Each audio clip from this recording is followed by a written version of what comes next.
Welcome. NTD Good Morning starts now. Here are today's top stories. Investigators are combing the Arizona desert looking for clues in the disappearance of Nancy Guthrie, where the investigation stands right now. The House passes the Save America Act, what the bill aims to do to secure election integrity as it moves now to the Senate. Coal is back in focus as President Trump signs an order directing the military to buy coal-fired power. And the EPA weighs a major rollback of greenhouse gas regulations.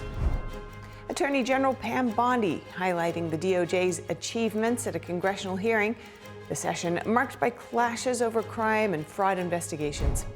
A new report says the Chinese Communist Party is using a large network to influence democratic countries, including the U.S. Experts say many of these groups look normal, but may be tied to the CCP. The U.S. economy adds 130,000 new jobs, while the unemployment rate drops to 4.3%. We unpack it all with an economist.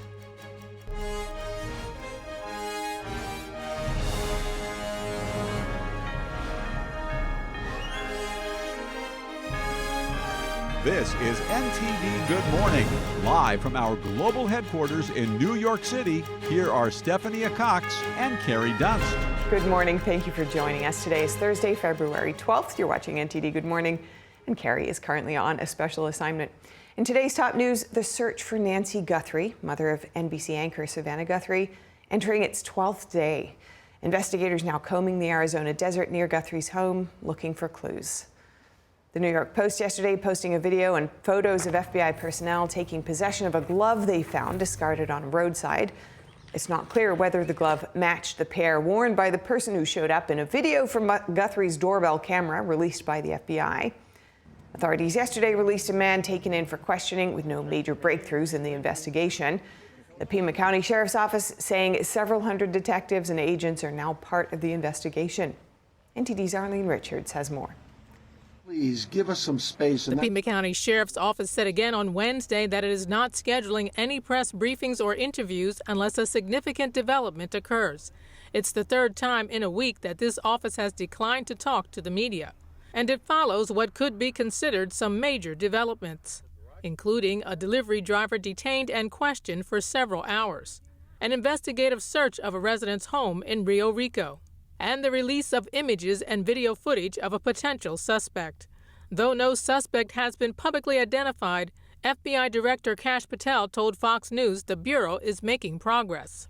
I will say we have made substantial progress in these last 36, 48 hours thanks to the technical capabilities of the FBI and our partnerships. And I do believe we are looking at people who, as we say, are persons of interest. The FBI said in a statement Wednesday that numerous agents were searching Tucson's Catalina foothills.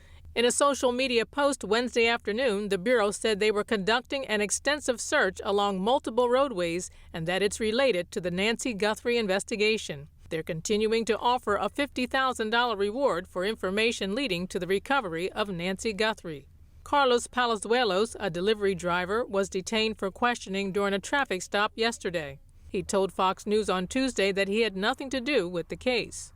Until right now, all I know is that they show my in-law a picture of somebody wearing a mask or something, and they supposedly look like my eyes. He told other news outlets he was held for questioning for 8 hours while his home and vehicle were searched before he was released. Investigators have not commented on his account nor confirmed his identity. The sheriff's office confirmed that an adult male was detained as part of a follow-up to a lead and was released. Nancy Guthrie, 84, is the mother of Today Show co-host Savannah Guthrie and her 2 siblings. Their mother has been missing since February 1st. The family have said in social media posts that they believe she is still alive. Arlene Richards, NTD News. A big night on Capitol Hill as the House passes the much-discussed Save America Act. Republicans say the legislation will help secure American elections. Democrats say it will make voting harder. Here's that story.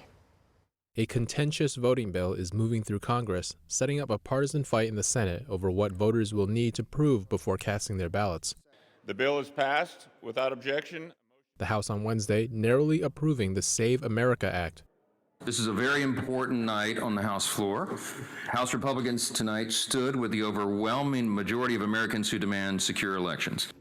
The Republican-led legislation would require a documented proof of U.S. citizenship in order to register to vote in federal elections.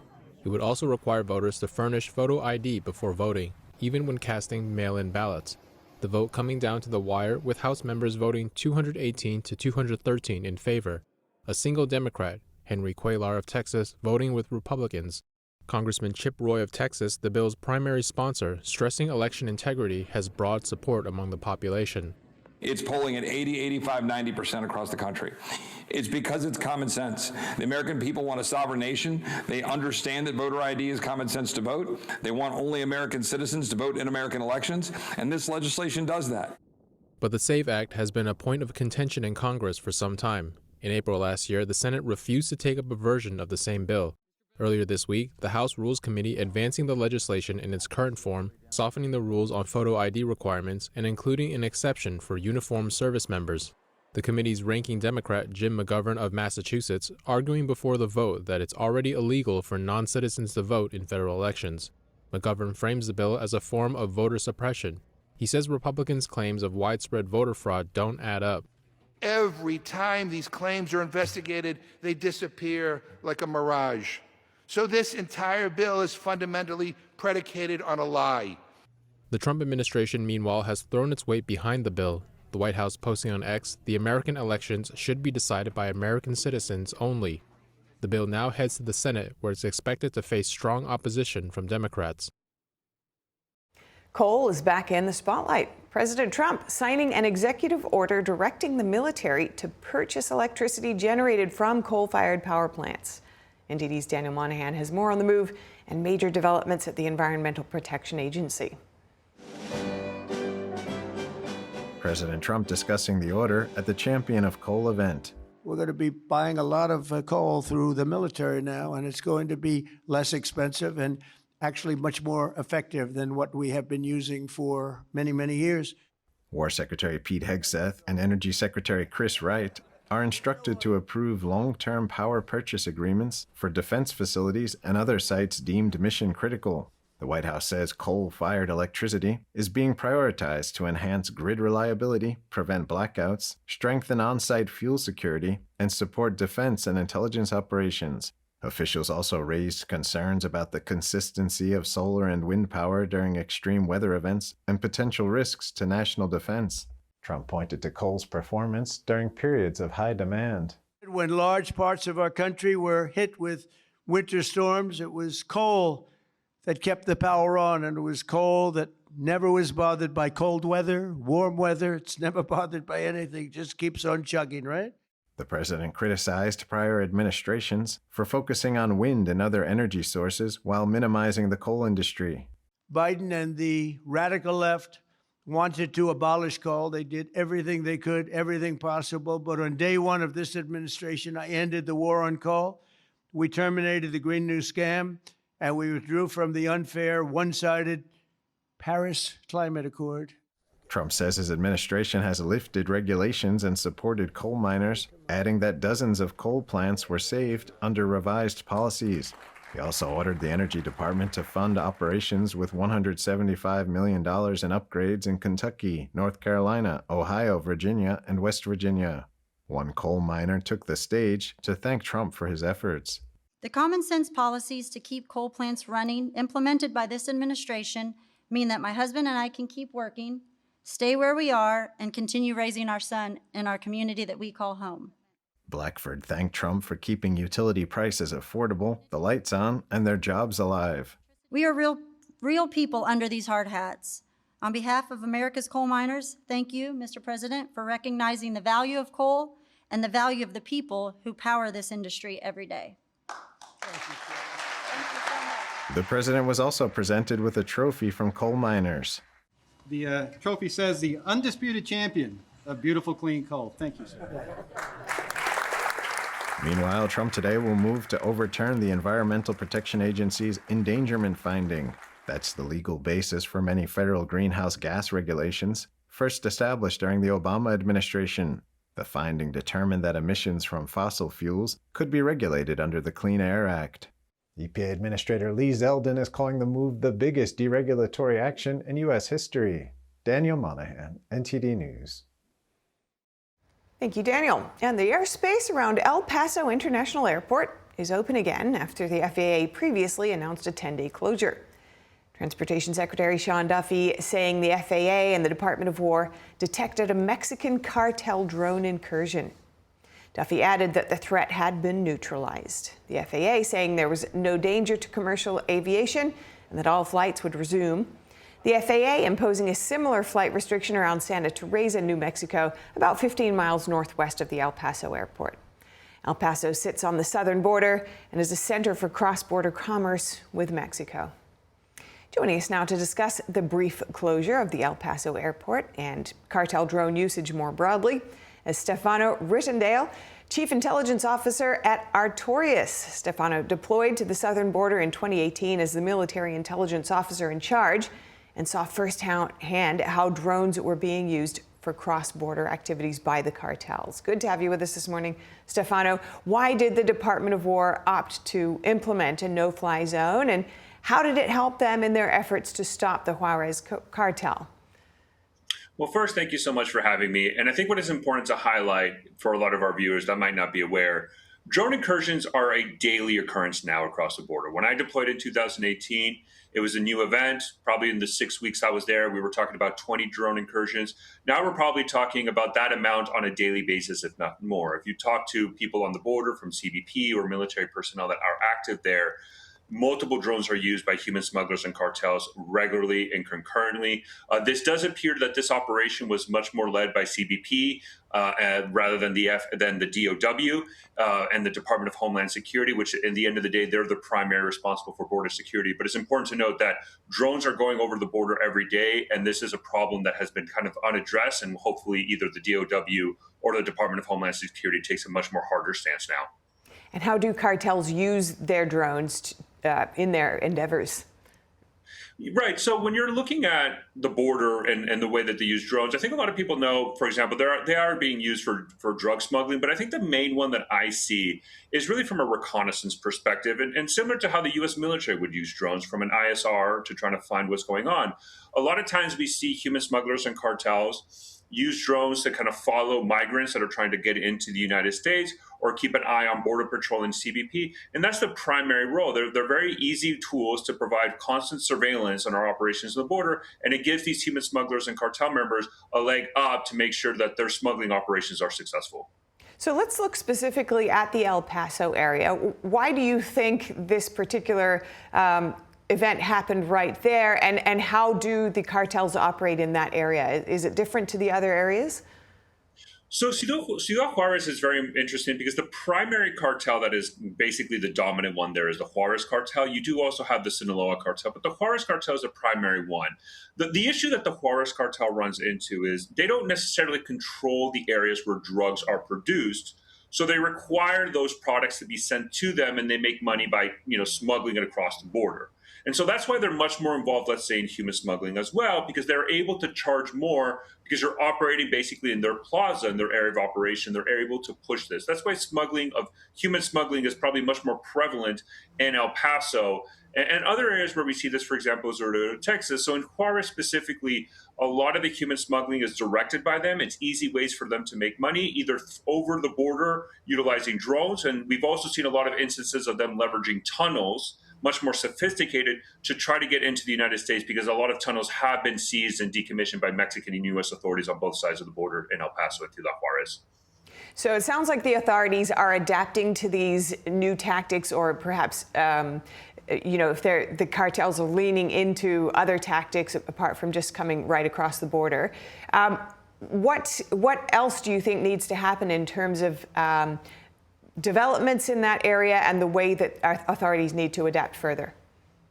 So it does look like the Department of War gave a lot of the counter-UAS systems to Department of Homeland Security, and that might cause a little bit of confusion and concerns with the FAA, why we kind of show that short-term shutdown of the airspace. But I think that's basically the right approach. Historically, the Department of Homeland Security has been reliant on the Department of War for a lot of these counter UAS, technologies and systems.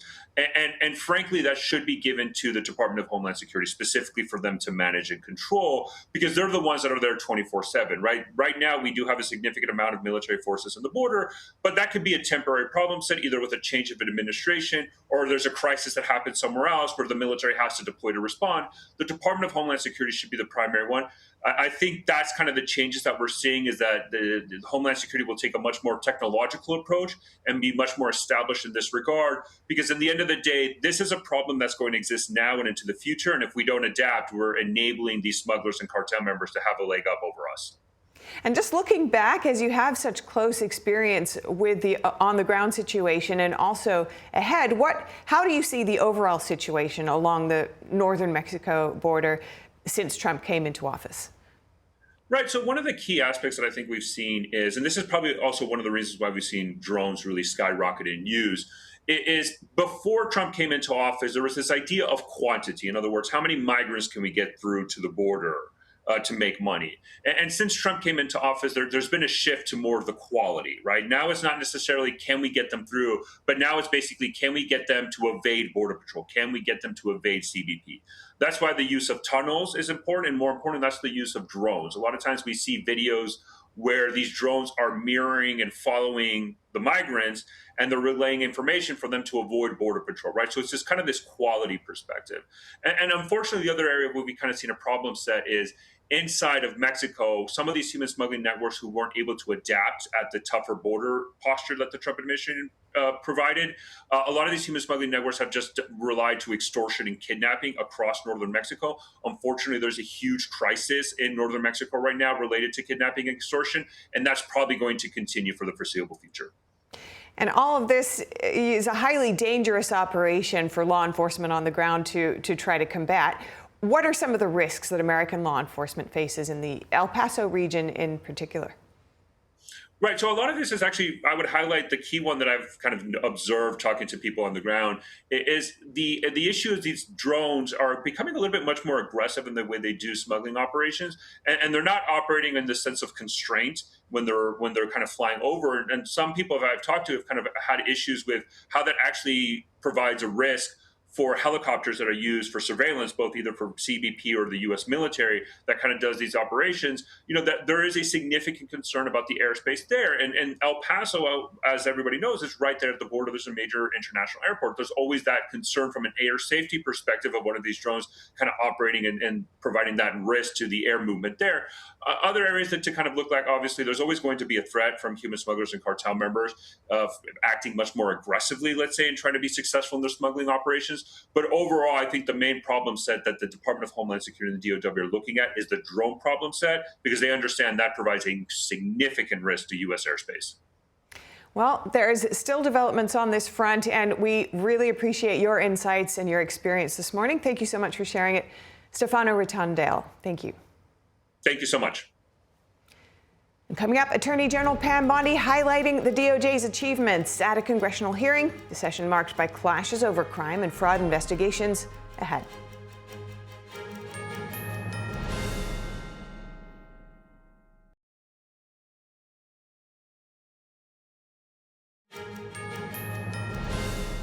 Welcome back. President Trump's border czar, Tom Homan, is set to hold a press conference this morning in Minneapolis. He's expected to brief reporters at 8 a.m. local time. It's been about a week since he announced plans to reduce the federal presence on city streets there. He said the drawdown was due to improved cooperation with local law enforcement. Thousands of agents were deployed to Minnesota in December as part of Operation Metro Surge, aimed at arresting illegal immigrant criminals. We'll be bringing you there live at 9 a.m. Eastern. Stay tuned for that. And the Department of Homeland Security says it's investigating a plot targeting an ICE facility in Oregon. In a statement, officials say a suspect allegedly authored a manifesto detailing plans to kill immigration agents. The suspect was stopped by the St. Helens Police Department earlier this month, and officers reported finding materials to make Molotov cocktails. The DHS says a suspect admitted to ordering an AR-15 style rifle. Next, New Jersey's governor issues an executive order limiting how federal immigration agents can use state property. Under Governor Mikey Sherrill's order, agents cannot use state property as a staging area, processing location, or a base for operations. Sherrill telling reporters the order also requires a judicial warrant for agents to enter non-public areas like state offices or facilities. The governor says New Jersey is launching a state portal for residents to submit photos or videos of ICE activity, though the public will not be allowed to view that material. She says the goal is to track patterns of enforcement which can inform the state's response, including in court. Republican Congressman from New Jersey, Jeff Van Drew, criticized the move, saying Sherrill is putting a target on the backs of federal officers. And the Department of Transportation has issued a final rule to stop unqualified foreign truckers from driving on U.S. highways. The department saying such drivers pose a significant safety threat to the driving public. The new rule allows only certain types of visa holders who undergo enhanced vetting to receive a commercial driver's license. Work permits from employers that do not screen for transportation safety will no longer be accepted. States must now verify applicants' immigration status through a system managed under the Department of Homeland Security. Transportation Secretary Sean Duffy says for far too long, America has allowed dangerous foreign drivers to abuse truck licensing systems. And of course, if you recall, 7 people were killed in 2 accidents last year involving illegal immigrant truck drivers. On Capitol Hill, Attorney General Pam Bondi highlighting the achievements of the Justice Department during her first year in office. Lawmakers from both parties pressing Bondi on the department's actions under the current and previous administrations. NTD's Chris Bob has that story. I came into office with the goal of refocusing the Department of Justice on its core mission after years of bloated bureaucracy and political weaponization. Before you started. You don't tell me. Yeah, I did tell you because we saw what you did in the Senate. When I will reclaim my time, Mr. Chairman, the gentleman is reclaiming her I'm not going to get in the gutter for her theatric. At a hearing of the House Judiciary Committee on Wednesday, Attorney General Pam Bondi testified on the accomplishments of the Justice Department during the first year of her leadership. In 2025, we saw the lowest murder rate in 125 years. Bondi said murder is down 21%, robbery is down 23%, carjacking down 43%, and gun assaults down 22%. She said the drop was no accident and credited President Trump's law and order push, even as the administration faces 267 lawsuits to date, challenging its agenda. Republicans also pressed Bondi on allegations of government weaponization under the previous administration, focusing on surveillance and intelligence gathering practices. We are committed to working with Congress to uncover weaponization and other misconduct by Jack Smith, by others, Arctic Frost, everything that happened under the past administration. It's established when Colin is confirmed. He's amazing. I think you've met with him, you said, Chairman. When that is established, we're going to work on both sides of the aisle. That's what we want to do to stop fraud. Congressman Andy Biggs raised concerns about past queries under the Foreign Intelligence Surveillance Act that involve members of Congress, congressional staff, journalists, and others not suspected of acting as foreign agents. This is what was the legal predicate for using a foreign intelligence authority in the Arctic Frost investigation? I can't discuss anything regarding that because it is very active and ongoing. Say, if any member of the Democrat Party, if any of them, if that had happened to them, we would take that just as serious. When asked whether former CIA Director John Brennan was under investigation, Bondi said the department is bound by policy and she would not discuss specific matters. Today, I can't confirm nor deny whether there is a pending investigation, but what I will say is no one is above the law. Weaponization has ended. Democratic lawmakers, including outgoing Congressman Jerry Nadler, spent much of the hearing delivering long statements on the Epstein case. Bondi said she wasn't given a chance to respond until the very end, saying that Democrats' own investigation and President Trump's work on the economy should be part of the discussion. My time. I think it's very interesting You can that he reclaim your talks time, about they indicted. The president said said they indicted him twice. They tried to impeach him twice. And you, Mr. Nadler, were one of the leads on the impeachment. You said the president conspired, sought foreign interference in the 2016 election. You sit here and you attack the president, and I am not going to have it. I've been around since the Obama administration. This administration released over 3 million pages of documents. The Dow is over $50,000. I don't know why you're laughing. You're a great stock trader, as I hear, Raskin. The arena. So are these folks. But we never expected that the Department of Justice would not seek to prosecute and investigate those who are making threats against us. I can assure you that they are very serious.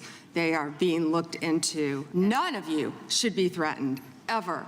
None of your children should be threatened. I will work with all of you on both sides of the aisle. Last week, the DOJ secured a federal prison sentence in a case involving repeated threats against 2 members of Congress and their staff. Reporting from Washington, D.C., Chris Bobb, NTD News. Thank you, Chris. And a new report from the Jamestown Foundation says the Chinese Communist Party is linked to thousands of groups operating in democratic countries. Researchers say their goal is to quietly influence politics and public opinion, including here in the United States. NTD's Christina Corona tells us more. A new report from the Jamestown Foundation warns that the Chinese Communist Party is using a massive global network to influence politics into democratic countries, including the United States. The report maps more than 2,000 organizations linked to the CCP's United Front Work Department, a system designed to impose the CCP's influence and ideology without using force. The party uses this system to shape political, social, and economic environments in ways that serve the party's goal, which is becoming the dominant global power and advancing claims such as the annexation of Taiwan. The report says the organizations often look legitimate, such as cultural groups, business and trade associations, professional societies, schools, and Chinese language media. Researchers say much of the influence effort isn't obvious and isn't illegal activity. Much of the United Front work happens through informal ties, such as personal relationships, invitation to China, honorary titles, and privileged access. Though the press conference was held in Canada, the report says the same United Front influence is active in the United States and other democracies. Jamestown fellow Cheryl Yu says this isn't about ethnicity, it's about the CCP's influence operations. This is not a question of ethnicity, it is a question of state-directed political influence inside a democracy. And protecting targeted communities is part of protecting our democratic institutions. Jamestown President Peter Mattis says the danger is that these groups can end up speaking for communities. When we let some of these leaders represent whole communities, we are letting the party take away the voice of our citizens. And they're using the legitimacy of our citizens to put the party's voice and Beijing's perspective into our politics, into our decision-making. Researchers say recognizing how these networks operate is key to protecting societies from foreign influence. Christina Corona, NTD News. Coming up, President Trump meeting with Israeli Prime Minister Benjamin Netanyahu at the White House for high-stake talks about Iran negotiations, and the White House celebrating the new jobs report. Plus, women's rights groups are rolling out Billboard trucks across California, challenging a controversial prison law. The campaign spotlights an upcoming rape trial and raises renewed debate over transgender housing policies in prisons.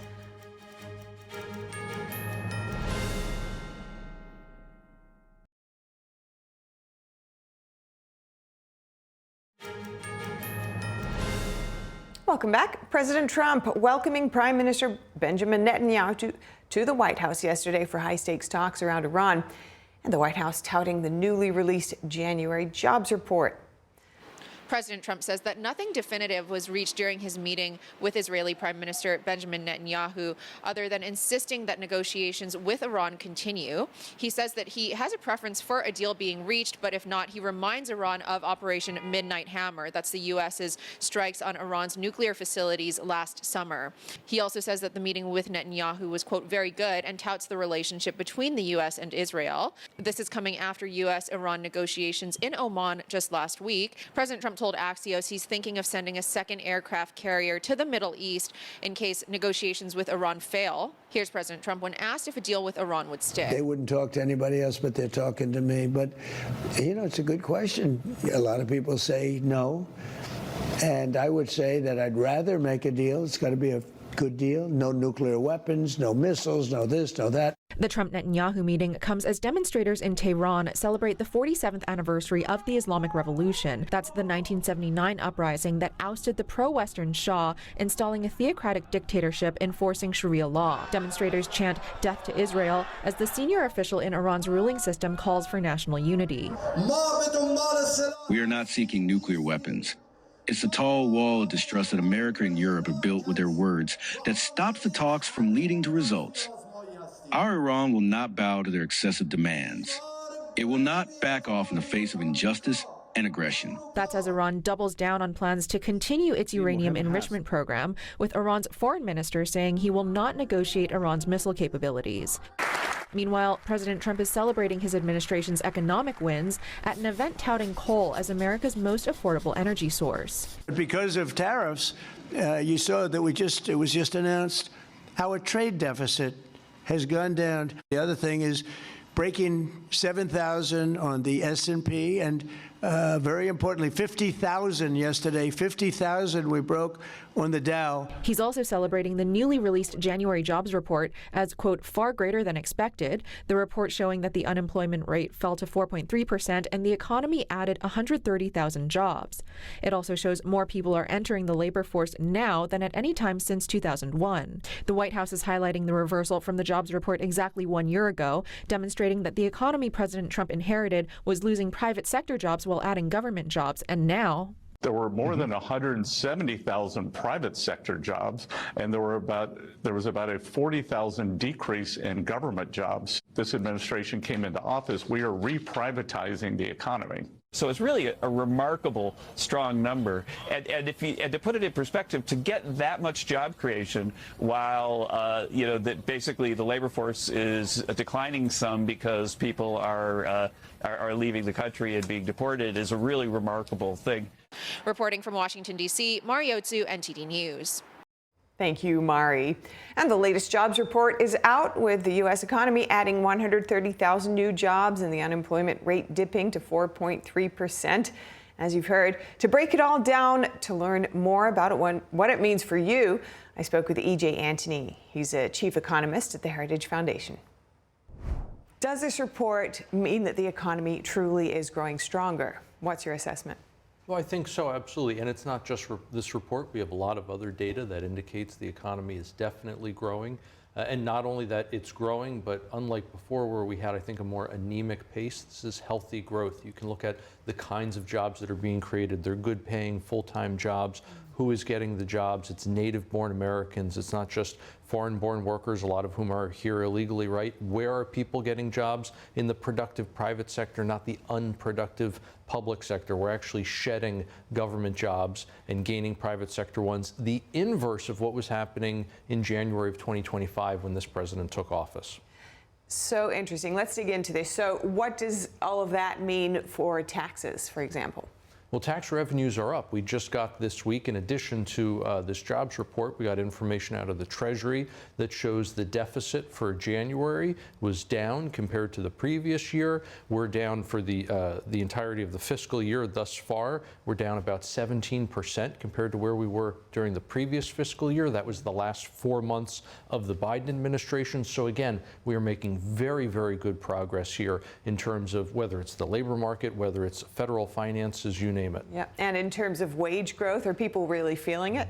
Yeah, absolutely. And one of the great things here is the fact that not only are paychecks getting bigger, which is what you want to see, but most importantly, those paychecks can buy more. So under Biden, yes, paychecks got bigger. There's no doubt about it. The problem was prices rose even faster than wages. And so your larger paycheck actually bought you less, about 4% less by the time he left office. Under Trump, that paycheck now buys you about 2% more than when he took office. And what do you think this will all mean for interest rates? I think in the long run, we're actually going to see interest rates start to come down, because when you don't have that inflationary pressure in the economy from the government spending, borrowing, and printing too much money, without that, there's no reason to have interest rates this high. So I'm very optimistic about the incoming Fed Chair, Kevin Warsh. I think he is going to be able to navigate that path to get us down to those lower interest rates. Let's break down, what do you put this all down to, this latest report and the other data that you've pointed to? Well, this is what the Treasury Secretary Scott Bessent has referred to as the reprivatization of the economy. So instead of relying on government spending to boost GDP, on government hiring to boost the jobs report, right? Instead of that, we are doing away with that and allowing the private sector to grow, which it will do if you just get out of its way. And as that private sector grows and generates more tax revenue, it reduces the federal deficit.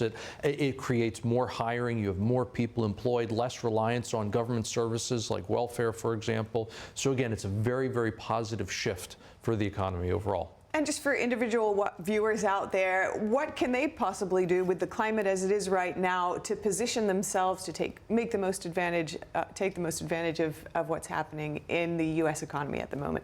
Well, investments like Trump accounts are a great, great move. So for those folks who have newborns, or if you have maybe kids that are a little bit older, as long as they're still under 18, you can take advantage of those Trump accounts. I mean, it really is absolutely amazing how if you start investing when you're young, you get such a tremendous head start on life. You turn 18, you can use this money not just for school, like a traditional four-year college, but you can even use it for things like community college, trade school. You can use it to start a business, to buy a home, you name it. And if you want to just let it ride out until you're ready to retire, you'll be a millionaire. It really is an incredible investment vehicle. So when the economy's booming, when the market's hot like it is right now, great time to get in. Thank you so much for joining us, E.J. Antony. Thank you for having me. And a pair of women's rights groups is making waves in California with an eye-catching campaign to raise awareness about men being housed in women's prisons. The statewide Billboard truck campaign is calling attention to the upcoming rape trial of a man accused of assaulting two women in the female prison that he was allowed to transfer into. NTD's Daniel Monahan spoke with the executive director of Women to Women about the campaign. This week, advocacy groups Women Are Real and Woman to Woman launched a statewide Billboard truck campaign across California to raise awareness about men being housed in women's prisons under Law SB 132. SB 132 was authored by State Senator Scott Wiener and signed into law by Governor Gavin Newsom. It allows men to be housed in women's prisons if they say they are transgender. Since there are no requirements within any of the gender self-ID policies, this just allows for anyone, whether they're in transition or not, to transfer. So what this translates to is there's just regular men with beards and tattoos from head to toe. They're walking around women's prisons. The mobile billboards feature stark messages including women in California prisons raped by male inmates, and SB 132, state-sanctioned rape, media silent. I use this term specifically, state-sanctioned rape, because this is exactly what it is. Our legislators were fully aware. If you have a working brain, you would know that giving people free range to gender self-ID within the carceral system is going to lead to people gaming the system and taking advantage of an opportunity. Why wouldn't they? Amy Ichikawa is the executive director of Woman to Woman. She knows the correctional system all too well, having spent 5 years in Central California Women's Facility in Chowchilla. These days, women are facing a new threat that wasn't present when she did her time. In early 2024, I received several phone calls about a couple of rapes that took place within a 24-hour period in this Central California Women's Facility. The Billboard campaign is drawing attention to the upcoming trial of the man accused of those rapes. Tremaine Carroll was transferred to the Chowchilla Women's Correctional Facility after claiming to be transgender after 22 years in a men's prison. The judge in his rape trial ordered the prosecutor to refer to Carroll by she/her pronouns. Ichikawa says many of the men who have transferred into women's prisons are sex offenders. There's hundreds of people on the waiting list, many of whom are registered sex offenders. 33.8% of the original transfer requests were registered sex offenders. She says many female prisoners fear for their safety, sleeping in 8-bed dorms with the male inmates. Well, just knowing the nature of their crimes, their size, the fact that they know above all their feelings will be prioritized over women's safety and well-being. She says they are also afraid to speak out. But women just don't want to talk about it anymore because they've seen what happens to the women who have spoken up. They see what happens when you do stand up for yourself, or you do file a formal complaint, you get your privileges taken, you lose honor dorm privileges. Some people even lose parole suitability grants. Ichikawa says the medical aspect is also disturbing. There's women that have to petition the courts to get basic health care needs, while these individuals that are trans-identified are prioritized and no questions asked. Facelifts, nose jobs, cheek and chin implants, Rogaine for, their male pattern baldness. From 2017 to 2023, the California corrections system spent nearly $2.5 million on vaginoplasty and around $600,000 in breast implants, facial feminization, and laser hair removal. SB 132 is called the Transgender Respect Agency and Dignity Act. The legislation is described by its creators as allowing incarcerated transgender, non-binary, and intersex people to be housed and searched in a manner consistent with their gender identity. Ichikawa says woman to woman, women are real, and other groups will continue to fight it. Historically, there hasn't been anyone to defend incarcerated women who are the pawn in this game that the powers and principalities are playing. But we're not going to stop. Women are reals, woman to woman. We're not going to stop. The truck campaign opposing it has traveled through San Francisco, Los Angeles, and Sacramento. A truck will also travel to Central California Women's Facility on Friday. Daniel Monahan, NTD News. Thank you, Jack. And as the latest jobs report is out, with the U.S. economy adding 130,000 new jobs and the unemployment rate dipping to 4.3%, as you've just heard, what does that all mean for you? Here to break it down is E.J. Antony, Chief Economist and Acting Director of the Grover M. Herman Center for the Federal Budget at the Heritage Foundation. Good to have you with us today, E.J. Thank you for joining us this morning. Does this report mean that the economy truly is growing stronger? What's your assessment? Well, I think so, absolutely. And it's not just this report. We have a lot of other data that indicates the economy is definitely growing. And not only that it's growing, but unlike before where we had, I think, a more anemic pace, this is healthy growth. You can look at the kinds of jobs that are being created. They're good paying, full-time jobs. Who is getting the jobs? It's native-born Americans. It's not just foreign-born workers, a lot of whom are here illegally, right? Where are people getting jobs? In the productive private sector, not the unproductive public sector. We're actually shedding government jobs and gaining private sector ones, the inverse of what was happening in January of 2025 when this president took office. So interesting. Let's dig into this. So what does all of that mean for taxes, for example?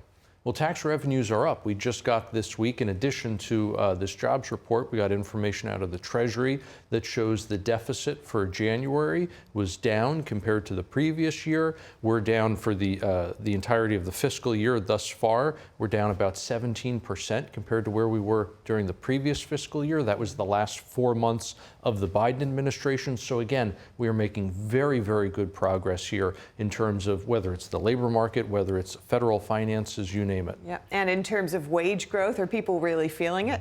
Yeah, absolutely. And one of the great things here is the fact that not only are paychecks getting bigger, which is what you want to see, but most importantly, those paychecks can buy more. So under Biden, yes, paychecks got bigger. There's no doubt about it. The problem was prices rose even faster than wages. And so your larger paycheck actually bought you less, about 4% less by the time he left office.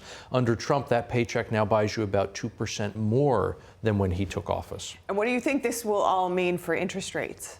I think in the long run, we're actually going to see interest rates start to come down, because when you don't have that inflationary pressure in the economy from the government spending, borrowing, and printing too much money, without that, there's no reason to have interest rates this high. So I'm very optimistic about the incoming Fed Chair, Kevin Warsh. I think he is going to be able to navigate that path to get us down to those lower interest rates. Let's break down, what do you put this all down to, this latest report and the other data that you've pointed to?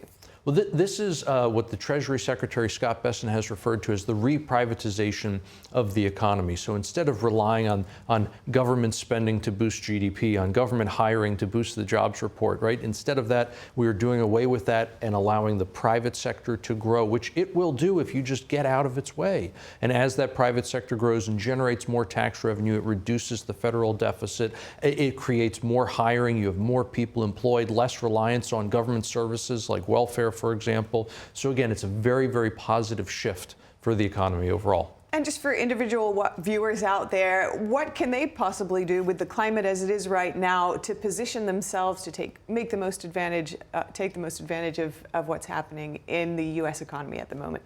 Well, investments like Trump accounts are a great, great move. So for those folks who have newborns, or if you have maybe kids that are a little bit older, as long as they're still under 18, you can take advantage of those Trump accounts. I mean, it really is absolutely amazing how if you start investing when you're young, you get such a tremendous head start on life. You turn 18, you can use this money not just for school, like a traditional four-year college, but you can even use it for things like community college, trade school. You can use it to start a business, to buy a home, you name it. And if you want to just let it ride out until you're ready to retire, you'll be a millionaire. It really is an incredible investment vehicle. So when the economy's booming, when the market's hot like it is right now, great time to get in. It is all looking and sounding pretty good. What would you advise, if anything, for policymakers at this point to make it even better? You got to keep your foot on the gas. This is not the time to let up. They need to really move full steam ahead with the regulatory cuts, with the tax cuts, with the spending cuts. That last part is particularly tricky, I think, because the executive branch can only do so much there, right? Ultimately, you need Congress to get on board. So I would say Congress needs to get off the couch and essentially really get on board with this president's economic agenda. And what are the challenges that you're seeing there for that to take place? Well, unfortunately, you have a lot of Democrats who just want to see the president fail, and then you even have a lot of Republicans, these so-called rhinos, or Republicans in name only, who want to see those spending cuts fail. So the administration definitely is facing a lot of headwinds when it comes to something like cutting spending, but it's definitely a key part of the president's agenda. It has made him successful thus far, but again, there's only so much the executive alone can do. And what do you think Americans should be watching for next in terms of the economy and jobs? I think really just their own personal finances. So we mentioned earlier how paychecks are not only getting bigger, but they can buy you more, right? That's a huge win, and I think that's what people are going to continue to be looking at going forward, and they should, because that tells you not just how the economy is doing overall, but how you personally are doing within that economy. And as someone who studies this all day, what do you think, if anything, may be missing from the broader conversation about the U.S. economy and what perhaps needs to happen long term to keep it thriving? I think the right sizing of the federal government hasn't gotten enough discussion. And even when we look at something like these jobs numbers, people are saying, well, there's not as much job growth as we had before, right? Well, that's true, because we're not hiring hundreds of thousands of government bureaucrats. I mean, right now, Trump has managed to get federal government, the bureaucracy, down to its lowest level since 1966. Think of that, 6 decades we have not seen federal government employment this low. It's a tremendous win. And as all those people leave the unproductive public sector and move into the productive private sector, they're not only going to get better paying jobs, but they'll actually be adding to the economy. They'll be increasing the amount of products and services that are available. That's a tremendous win. And again, policymakers need to double down on that agenda because it has been so productive, it has been so fruitful thus far, and it will only continue to be more so if they continue down that path. Well, it's great to hear your insights this morning. Thank you so much for joining us, E.J. Antony. Thank you for having me. And thanks to Daniel for that report. Coming up, California, home to many billionaires, but some tech entrepreneurs are now looking for property outside the state. Mark Zuckerberg is said to be one of them. An expert weighs in on corporate site selection. And a one-of-a-kind Fashion Week event, we take a look at a clothing collection that came straight from the farm to the runway.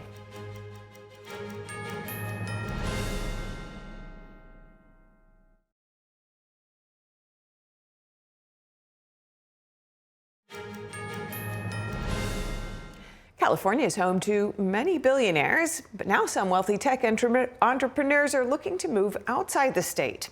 This comes as California is considering a wealth tax on billionaires. NTD's David Lamb reports. Some of the nation's wealthiest people live in California, such as Meta CEO Mark Zuckerberg, but he's reportedly the latest billionaire to buy property in Florida.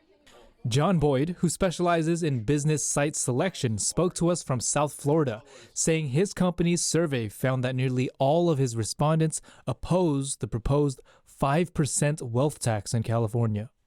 They view the wealth tax as yet another indictment, another blemish on an already very difficult and costly California business climate.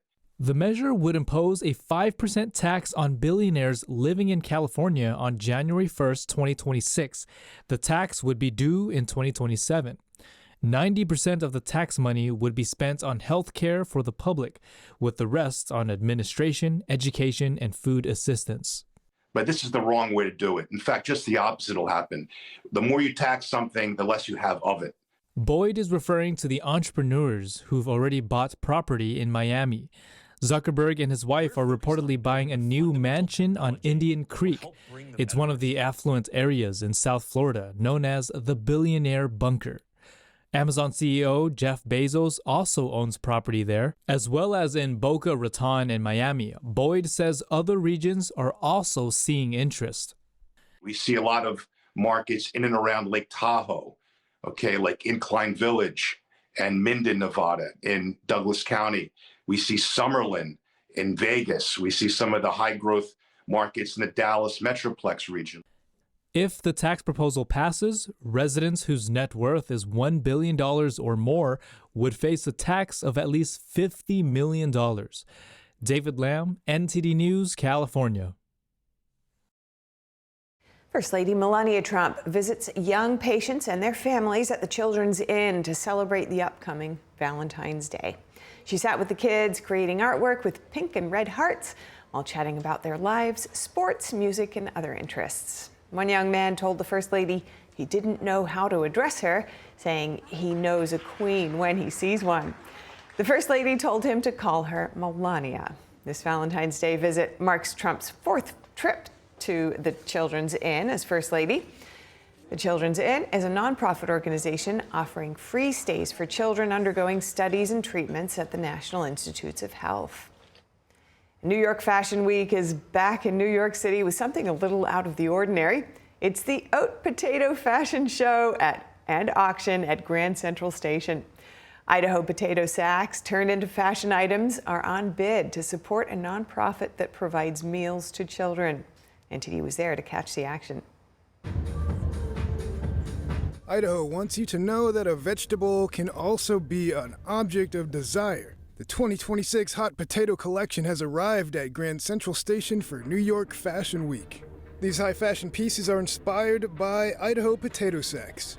The collection blends agricultural heritage, American pop culture, and elevated craftsmanship into bold, runway-ready looks. In support of the No Kid Hungry nonprofit, these potato sacks have been expertly mashed together by Idaho-born fashion designer Cartier Dior Eliason. Yeah, so I actually was born and raised in southern Idaho, so the heart of potato country. I come from a long line of Idaho potato farmers, but I've always loved fashion since I was a kid, so I started doing that when I was about 9 years old. Was a contestant on Project Runway Junior when I was a teenager, and then I went to Paris to go to fashion school, and then I came back to start my own line, and I moved back to Idaho to create a lot of beautiful art inspired by Idaho. So that's kind of how I got selected for this project for the Potato Commission and got to create a whole collection out of potato sacks. The Hot Potato Collection is up for public auction and closes February 17th at 5 p.m. Eastern Time. The public auction can be found at idahopotato.com. And so far, one of the men's suits has the highest bids. Where did the idea for the show come from? Yeah, so the original idea comes from this iconic picture of Marilyn Monroe in the 1950s. I think somebody had said, like, she's so beautiful she could, like, wear just a potato sack. So they took a photo of her in one, and it's something that I've seen since I was a little kid. I would go to the Potato Museum with my family, and they had, like, 1 million cardboard cutouts of it, and it's always been super inspiring for me. So it just kind of came from that beautiful Marilyn photo. All proceeds are going to NoKidHungry.org, a national campaign working to end childhood hunger in New York City and throughout the nation. A nonprofit helping ensure kids across the U.S. have access to nutritious meals. Sean Marshall, NTD News. Sweet story and a great effort. Well, that's all we have time for this hour, but if you have any feedback on the show or have something you'd like to see us cover, send us an email at goodmorning@ntd.com. We'd love to hear from you. And for round-the-clock original news coverage, watch us live at ntd.com/live or download our NTD app. I'm Stephanie Cox. See you soon.